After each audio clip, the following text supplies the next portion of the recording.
It became known, due to which Apple will achieve the release of an inexpensive iPhone SE 2 on time. True, it is not clear to the end whether they will hold the presentation offline or online. Many leaks said that Apple had planned the announcement of a new inexpensive iPhone SE 2, which is also called the iPhone 9, on March 31st this year. But the latest rumors also said that in connection with the epidemic of coronavirus, the company will be forced to postpone both the announcement and the start of sales of new items.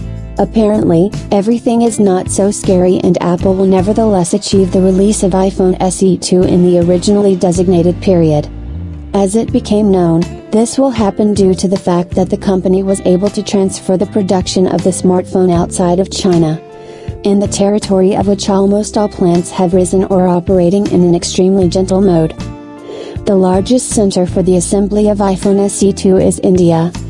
This is where the Cupertino company has been successfully manufacturing additional batches of iPhone for the past few years.